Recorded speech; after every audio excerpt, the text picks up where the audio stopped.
This was murder on an unprecedented scale. Anders Behring Breivik, armed with several weapons, embarked on a lengthy shooting spree on a small island which gave many of his victims little chance of escape. It's believed this was his second mass killing of the day. He had apparently driven straight from Oslo, having detonated a massive bomb in the city centre, and posing as a policeman, asked this man for a boat to the island so he could brief people about security. Was he calm? Was he relaxed? Or was he tense? He was really relaxed. There was no stress, nothing.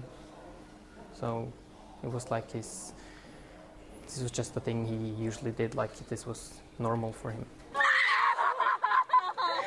Terrified and traumatised, those who were still alive when the police finally arrested the gunman were brought back to the mainland.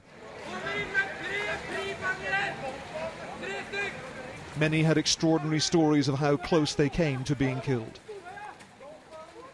We could hear bullets just flying by our ears, seeing people getting hit by bullets, just running next to you.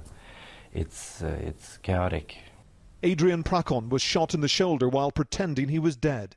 I was lying perfectly still and someone fell down right in front of me, so I hid behind the dead person. How close was he to you?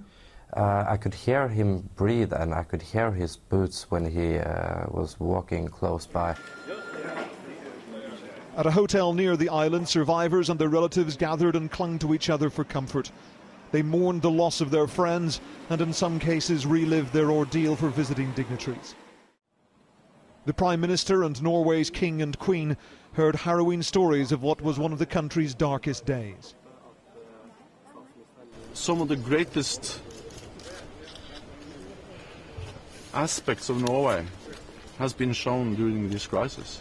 The King, the Queen and I, we have talked with many of the victims, or the relatives to the victims, and we will do whatever we can to give them as much support as possible.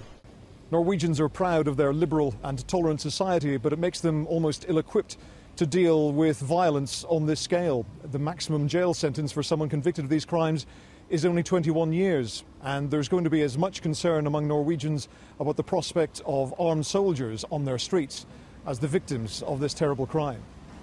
The police are still on high alert, though there is no evidence that the killer had accomplices who are still free.